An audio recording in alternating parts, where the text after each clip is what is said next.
Hello दोस्तों, स्वागत है आपका हमारे एबीसी मास्टर जी के चैनल पर। आज हम इस वीडियो में वर्ष 2019 में आए हुए जवाहर नवोदय विद्यालय की परीक्षा में प्रश्नों पर चर्चा करेंगे। तो आइए इस वीडियो को शुरू करते हैं। चलिए देखिए, पहली सवाल आपके सामने स्क्रीन पर है। देखिए, कह रहा है कि कौन सी राशि 8% वार्षिक ब्याज की दर से 4 वर्ष में 6600 हो जाएगी। 6600 हो जाएगी। कौन सी राशि 8% वार्षिक ब्याज की दर से। देखिए, 8% वार्षिक ब्याज की दर से आपको दर दिया है। समय कितना बोल रहा है? 4 वर्ष में। समय 4 वर्ष। और कह रहा है कितना हो जाएगा बाबू? तो मिश्र धन है। क्या है वो दिया हुआ है? मिश्र धन। मिश्र धन। मिश्र धन कितना दिया है? 6600 रुपये। आपके पास कोई राशि रही होगी, मूलधन कुछ आपका रहा होगा। मूलधन आपका कुछ ना कुछ तो रहा ही होगा, जो क्या हो जा रहा है? 6600 रुपये हो जा रहा है। अब जो मूलधन 6600 रुपये हो जा रहा है, तो वही आपसे पूछ रहा है क्या हम इसे फार्मूले से लगाएंगे? तो आप मानेंगे x थोड़ा सा लंबा जाएगा। आइए देखिए, बस सिर्फ चुटकी में बजा कर लगा लेंगे हम इसे। 8% है बाबू। देखिए 8% दिया है, तो मान लीजिए कि मूलधन आपका 100 रुपया रहा, 100% रहा है। मूलधन आपका 100% ही होता है। अब देखिए 8% का मतलब क्या होता है बाबू? 8% रेट का मतलब होता है कि 100 रुपया यदि आप बैंक में दिए होंगे तो 8 रुपया ही तो आपको मिला होगा। 8% का मतलब तो यही होता है। 8% का मतलब यही होता है ना कि 8/100 रुपया पर 8 रुपया आपको ब्याज मिला। 1 वर्ष का। 4 वर्ष का ब्याज कितना होगा? 1 वर्ष में 100 रुपये पर कितना मिल रहा है? 8 रुपया मिल रहा है। तो 4 वर्ष में कितना मिलेगा? 4 वर्ष में, तो 4 वर्ष में आपका कितना हो जाएगा? 4/32 रुपया हो जाएगा। हो जाएगा कि नहीं हो जाएगा? अब देखिए 100 रुपये था और कितना हो गया? 32 रुपये यदि मिल गया तो मिश्र धन कितना हुआ बाबू? यदि पहले था आपका पास 100 रुपया और अब कितना हो जाएगा? तो 100 और प्लस 4 वर्ष बाद कितना मिल गया? 32। तो कितना हो जाएगा? 132 रुपया। और यही 132 यूनिट की वैल्यू किसके बराबर है? 6600 के बराबर है। तो यह 132 बराबर है 6600 के। किसके बराबर है? 6600 के। तो ओरिजिनल में 1 यूनिट की वैल्यू आप निकाल सकते हैं कि 1 यूनिट की वैल्यू कितनी होगी? तो 6600 और बटे के 132। लेकिन आपको निकालना क्या है? मूलधन, मतलब ये 100 निकालना है। तो 100 यूनिट की वैल्यू क्या हो जाएगी आपकी? 6600 बटे के 132 गुणे 100। यही ना होगा? 66। अब देखिए 66, इस 100 को क्या लिख सकते हैं? 66 गुणे 100 लिख सकते हैं कि नहीं लिख सकते हैं? और बटे में क्या है? 132 और गुणे फिर 100 लिख दो। तो देखो 66 में क्या करेंगे? 132 से काटेंगे तो 2 आएगा, और 2 से 100 काटेंगे तो 50 आ जाएगा, और 50 में 100 का गुणा कर देंगे तो क्या आ जाएगा? 5000 आ जाएगा। 50 में 100 का गुणा करेंगे 5000। इसका मतलब कि मूलधन कितना था आपका एक्चुअल में? 5000 रुपया था। कितना था? 5000 रुपये। तो इस तरह से आपने सवाल को लगा लिया और आपसे यही पूछा था। देखिए कौन सा ऑप्शन सही है? ऑप्शन नंबर 2 आपका सही है। बहुत आसान है। आप यक्स मानेंगे, समीकरण बनाएंगे और लगाएंगे तो चीज़ें क्या होंगी? कठिन होगी बाबू। तो देखिए समझिए, रेट पर ही सब कुछ है। पूरा साधारण ब्याज आप रेट पर लगा सकते हैं बिना किसी फार्मूले के। कोई ज़रूरत नहीं है फार्मूला लगाने की। एग्जाम में फार्मूला लगाने के लिए नहीं होता, वो बोर्ड परीक्षाओं में या आपके क्लास की जो असेसमेंट टेस्ट हो रही है उसमें लगाइए। असेसमेंट टेस्ट में ऐसे मत लगाइएगा, नहीं तो टीचर देखेगा भाई क्या किया है, ये कैसे लगाया है, कुछ पता नहीं चल रहा है। तो ऐसे नहीं लगाना है। जो समझने वाला समझ जाएगा, लेकिन ऐसे मत लगाइएगा। जब आप कंपटीशन में होंगे तब लगाइएगा इस तरह से, क्योंकि वहाँ पे कोई नहीं पता करता कैसे आपने उत्तर लाया है। बस आपको लाना है और फास्ट लाना है। तो 8% है, मतलब 100 पे 8 मिला है, तो 1 वर्ष में 8 रुपया दे रहा है। 4 वर्ष में 32 रुपया दिया है। मिश्र धन 100 था तो कितना हो गया? 132 हो गया। और यही 132 किसके बराबर है? 6600 के। और 132 66 दूना 132 होता है, मतलब 1 की वैल्यू 50 होगी तो 100 की वैल्यू 5000 हो जाएगी। ये तो हमने आपको करने के लिए तो मुजबानी कर सकते हैं, कोई बहुत कठिन सवाल नहीं है। ये विदिन आप 30 सेकेंड में कर सकते हैं मुजबानी सवाल को। बस देखेंगे, ये तो लिखने के हम आप बता रहे हैं कैसे कैसे किया जाता है, नहीं तो बहुत आसान है। ये तो सवाल देखेंगे और टिक कर ले जाएंगे बिना पेन उठाए। साधारण ब्याज की सवालें बस देखने में कठिन होती हैं, होती बहुत आसान है। चलिए अगली सवाल देखिए। अगली सवाल क्या है बाबू? कह रहा है कि जब -1 को -1 से 100 बार गुणा किया जाए तो गुणनफल है। बड़ी मजेदार सवाल है बाबू। देखिए -1 को -1 से कितनी बार गुणा कर रहा है? 100 बार। मतलब ये कितनी बार गुणा हो रहा है भाई, 100 बार। अब तो मामला थोड़ा सा लग रहा है कि भाई एक बार करें कि 100 बार करें हम, मामला गड़बड़ हो रहा है। देखिए हम 2 बार ही करेंगे सिर्फ। माइनस गुणा माइनस में होगा तो क्या आता है, प्लस आता है, और 1 का गुणा 1 में करेंगे तो 1 आएगा। अब 1 का गुणा 100 बार करेंगे तब भी 1 ही आएगा भाई। 1 गुणे 1 गुणे 1 गुणे 1 गुणे 1 आप कितनी बार भी कर लीजिए 1 ही आएगा। तो गेम किस चीज़ का है, गेम है चिन्ह का। गेम किस चीज़ का है, इसमें चिन्ह का गेम है। तो देखिए माइनस का गुणा जब माइनस में होता है, माइनस गुणे माइनस होता है तो आपका प्लस आता है। क्या आता है, प्लस। लेकिन हमने आपको बताया था कि प्लस का गुणा माइनस में होगा तो क्या हो जाएगा, माइनस आ जाएगा। अब देखिए माइनस का गुणा माइनस में हुआ तो प्लस आया, और फिर अब जैसे ही यह प्लस हुआ और तीसरे में गुणा होगा तो क्या हो जाएगा, माइनस हो जाएगा। फिर चौथे में गुणा होगा तो फिर प्लस हो जाएगा। तो आप क्या सीख रहे हैं यहाँ से, मतलब यह सीख रहे हैं कि माइनस का गुणा यदि 2 बार हो तो प्लस और 3 बार हो तो माइनस। तो एक फार्मूला दिमाग में बना लीजिए। देखिए फार्मूला क्या है कि -1 के घाते n, मतलब -1 कितनी बार गुणा हो रहा है, n बार।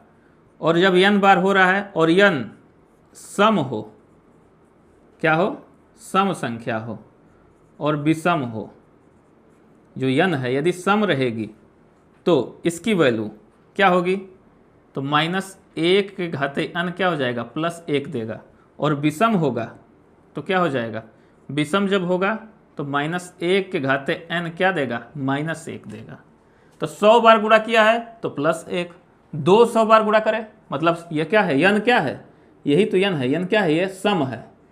यदि 1000 बार गुणा करें तब भी +1, और यदि कह दे कि नहीं हम करेंगे गुणा 99 बार या 9999 बार मतलब विषम बार, तो क्या हो जाएगा, -1। चीज़ें आपको समझ में आई होंगी। तो इस चीज़ को नोट कर लीजिए, और नोट कर कर हमेशा ध्यान दीजिएगा इस चीज़ को, ताकि चीज़ें आसान बना देती हैं। चलिए अगले सवाल की तरफ चलते हैं। अब जितना मर्जी उतना गुणा करवाइए, 1 लाख बार गुणा करवाइए, 9 लाख बार गुणा करवाइए, 9 लाख बार करवाएंगे तब भी सम हो जाएगा, क्योंकि 9 लाख अंत में 000 है ना। तो ध्यान दीजिएगा कि सम बार कितनी बार जो गुणा हो रहा है वो सम, जो संख्या वो सम है या विषम है। चलिए अगली सवाल देखिए, कह रहा है कि 150% बराबर है। ये भी सवाल काफ़ी आसान है। अब यह सवाल यदि आपको ना आए हमसे पढ़ने के बाद बेकार है। तब साधारण ब्याज के सवाल हमने आपको लगाया था, क्या बताया था, प्रतिशत का मतलब क्या होता है कि बटे में क्या आ जाएगा। देखो यह जो है ना, ये डंडा का हो गया सीधा बेटा, और हमने क्या किया, 1 लिखा, और ये जो 2 बिंदी थी ना ये क्या हो गई, अपने ओरिजिनल रूप में आ गई। यही कहानी होता है प्रतिशत। प्रतिशत, एक बिंदु ऊपर होती है और एक बिंदी नीचे होती है, बस ये डंडा सीधा हो जाता है, और फिर ये जो 2 बिंदियां हैं ना ये ऐसे ऐसे गोला बना देते हैं 1 लिख कर, बस हो गया। 0 से 0 कट जाएगा, और जैसे ही 10 का भाग देंगे 15 में तो क्या हो जाएगा, 1 और 0.5 हो गया, कहानी खत्म। तो देखिए कौन सा ऑप्शन सही है बाबू, ऑप्शन नंबर 1 सही है, ऑप्शन नंबर 1 सही है। और उससे पहले जो भी ऑप्शन था आप देख रहे होंगे, हमने ऑप्शन चेक नहीं कर पाए थे इससे पहले वाली सवाल पर, आप चेक कर लीजिएगा, ठीक है। अगले सवाल की तरफ चलते हैं। सवालें आसान थी तो बहुत ज़्यादा डिस्कस नहीं करना है। देखिए एक सवाल और भी है, बहुत आसान है, कि दोपहर बाद 3:05 को लिखा जाता है। कह रहा है 3 बजा है, ये तो आपको पता होगा कि 3 बजे बाबू छुट्टी होती है, 3:05 को क्या लिखा जाएगा। ऑप्शन में AM PM का गेम होगा। देखिए हाँ AM PM है। अब देखिए 5:30 लिखा है तो 5:30 बज गया, 5:30 PM लिखा है, चाहे AM लिखे तो 5:30 बज रहा है, लेकिन यहाँ 3 ही बजाना है। तो 3:50 तो ये तो 3:50 हो गया, और PM में है 3:05 PM, तो ये सही हो गया। लेकिन क्या कर रहा है, दोपहर बाद, एक गेम ये भी है, तो आप पहले उसको समझ लीजिए, आपको पता ही होगा, इसको लिखने में ज़्यादा देर नहीं लगने वाली है। 3 बजकर मैंने 3 बजाइए और 5 मिनट, तो मिनट में 2 ऐसे लिख कर आता है ना, जब आप डिजिटल घड़ी पहनते होंगे तो 2 संख्या, तो 5 मिनट मतलब यहाँ पर कुछ नहीं है, तो यहाँ पर ऐसे। अब चूंकि दोपहर है तो बताइए यहाँ पर AM होगा कि PM होगा। अब आपको बताना है कि दोपहर है। यदि मॉर्निंग होता तब क्या लिखेंगे, AM लिखेंगे कि दोपहर में AM लिखेंगे कि PM लिखेंगे। तो देखिए हमने आपको बताया था कि देखिए जब रात आप स्टेशन पे हैं और रात के 12 बज गए हैं, रात के 12 बजे, तो रात देखिए जब रात हो गई है, घड़ी में क्या हो रही है, रात, और रात का जब 12 बजे के बाद का सोच समय होता है और सुबह मतलब दोपहर के पहले तक का, ये रात मतलब रात से शुरू होता है, ठीक है ना, ये रात से शुरू होगा और दोपहर के पहले तक, ठीक है ना, दोपहर के पहले तक, ठीक है, क्या होता है, एएम होता है, एएम होता है। लेकिन अब देखिए दोपहर हो चुका है, क्या हो चुका है, दोपहर हो चुकी है बाबू। अब देखिए इसमें क्या है, सुबह भी इसी में आएगा, अब रात होगा तो सुबह तो होगा, और ये क्या है, दोपहर के पहले तक की बात है। लेकिन जैसे ही दोपहर हुआ तो 12 बजे के बाद और रात के 12 बजे से पहले तक क्या होता है, तब यहाँ पर कहानी क्या होगी, पीएम की हो जाएगी। किसकी कहानी होगी, पीएम की। यहाँ पे आपसे भेंट होगा एएम से और यहाँ पर होगी पीएम से। तो देखिए शाम होती है तो शाम जब भी हो तो जान लीजिएगा कि पीएम से भेंट होने वाली है। तो पीएम कब मिलेंगे, शाम को मिलेंगे, दोपहर के बाद मिलेंगे और 12 बजे रात से पहले तक मिलेंगे। और एएम कब मिलेंगे, एएम आपसे मिलेंगे कब, जब रात के 12 बज जाएगा तो उसके बाद मिलते हैं। और कब तक मिलते हैं, दोपहर के पहले तक मिलते हैं। तो इतना याद रखिएगा। इसका मतलब यहाँ पे कौन सा ऑप्शन सही है, पीएम, क्योंकि क्या है ये दोपहर, और दोपहर के बाद क्या हो गया है 3:05। तो भाई 3:05 लगभग शाम हो चुकी है, तो पीएम आपका क्या हो जाएगा, सही हो जाएगा। तो घड़ी देखने भी आपको आ गया होगा। देखिए घड़ी से सवाल पक्का आती है हर बार एग्जाम में। अब देखिए पैटर्न को भी समझिए, ज़्यादा इधर उधर नहीं पढ़ना है। पैटर्न समझ गए तो बिल्कुल निकालना आसान है आपके लिए, नवोदय का एग्जाम बहुत कठिन नहीं है। चलिए बच्चों आपके सामने अगली सवाल है। देखिए ये बोर्ड मास से संबंधित है और बोर्ड मास का रूल आपको पता ही होगा कि बोर्ड मास का क्या रूल होता है, मतलब बड़ा कोष्टक, छोटा कोष्टक, मझला कोष्टक। जब ये सारे सवाल में रहेंगे तो सबसे पहले किसे तोड़ते हैं, रेखा कोष्टक को। किसे तोड़ते हैं, रेखा, फिर छोटा, फिर मझला, फिर बड़ा। तो ये रूल होता है। और यहाँ पर क्या दिख रहा है आपको, ये तो है नहीं, तो कौन सा है, छोटा है, मझला भी नहीं है, फिर बड़ा है।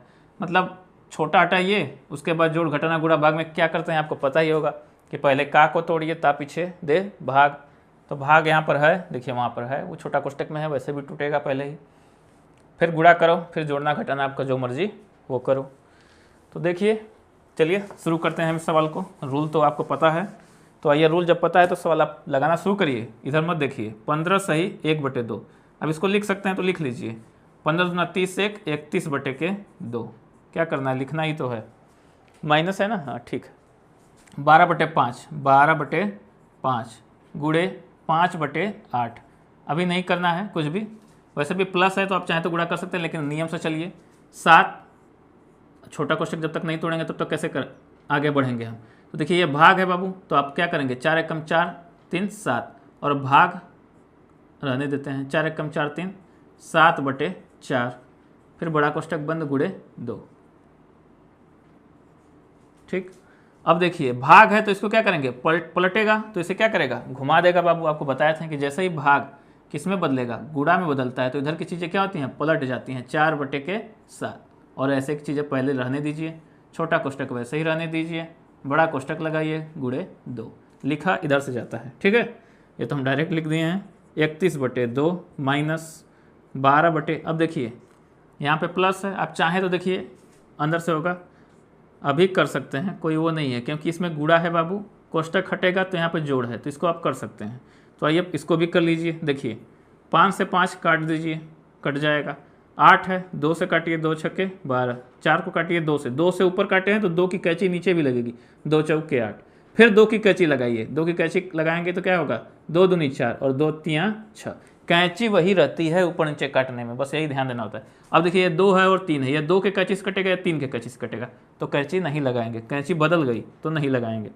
तो देखिए क्या हुआ, 3/2 आ गया, 3/2, और इधर यही चीज़ रहेगा जो यहाँ पर लिखे थे हमने। तो आइए थोड़ा सा इसको अच्छे से लिख लिया जाता है, 31/2 माइनस बड़ा कोष्टक क्या आया था, 3/2, और ये चीज़ें आ गई और गुणे 2, ठीक है, हो गया। अब देखिए 7 से 7 को भी काट लीजिए, तो क्या बचेगा कोष्ट में, 4 बचेगा। इसका मतलब 31/2 माइनस 3/2 और प्लस, जब बीच में सिर्फ क्या बच गया, छोटे कोष्टक में 4 बचा, तो कोष्टक अपने आप हट जाएगा। फिर बड़ा कोष्टक और गुणे 2। अब देखिए अब इसको जोड़ना है, जैसे ही जोड़ेंगे क्या होगा, कोष्टक हट जाएगा। तो आइए देखते हैं ऊपर, इसको मिटा देते हैं बाबू, ठीक है। देखिए 31/2 है बाबू, 31/2 माइनस, अब देखिए इसको सॉल्व कर लीजिए, बटे में 1 कर लीजिए और एलसीएम ले लीजिए। यदि आपको ऐसे करने में दिक्कत हो रही है कि 2 चौके 8 3 11/2, वैसे भी कर सकते हैं, या फिर एलसीएम ले लीजिए। तो एलसीएम 2 आएगा तो क्या हो जाएगा, यहाँ पर 3 नहीं रहेगा, प्लस 1 दूना 2, 2 चौके 8 हो जाएगा, फिर गुणे 2, ठीक, 8 3 11/2। अब देखिए 31/2 माइनस 11/2 कोष्ट में आया और फिर गुणा। अब कोष्ट में जो चीज़ें आई हैं इसमें कोई गणितीय संक्रिया है नहीं है, मतलब कोष्टक क्या करेंगे हम हटा देंगे। अब कोष्टक जैसे ही हटेगा 2 का गुणा होगा, 2 से 2 कैंसिल हो जाएगा बाबू, और जैसे ही कैंसिल होगा क्या लिखेंगे, 31/2 और माइनस 11, 11 दूनी 22, माने 31 माइनस 22 अब /2, ये जो 2 है ना यहाँ पे। अब 31 में से 22 घटाएंगे तो कितना आ जाएगा बाबू, 11 में से 2 गया 9, 9/2, यही आपका क्या हो जाएगा फाइनली आंसर हो जाएगा। तो इस तरह से ये थोड़ा सा बोर्ड मास का क्वेश्चन था भाई। बोर्ड मास का क्वेश्चन है तो आपको थोड़ा सा कैलकुलेशन तो करना ही पड़ेगा इतना तो, लेकिन ये कैलकुलेशन क्या होगी, फास्ट होनी चाहिए आपकी परीक्षा में। तो जितनी ज़्यादा सवालें करेंगे बोर्ड मास का उतना क्या होगा, आपका कैलकुलेशन फास्ट होगा। चलिए मिलेंगे हम फिर अगले वीडियो में कुछ अगले प्रश्नों के साथ। तब तक आप लोग अपने से सवालों को लगाते रहिए, खूब पढ़िए, आगे बढ़िए।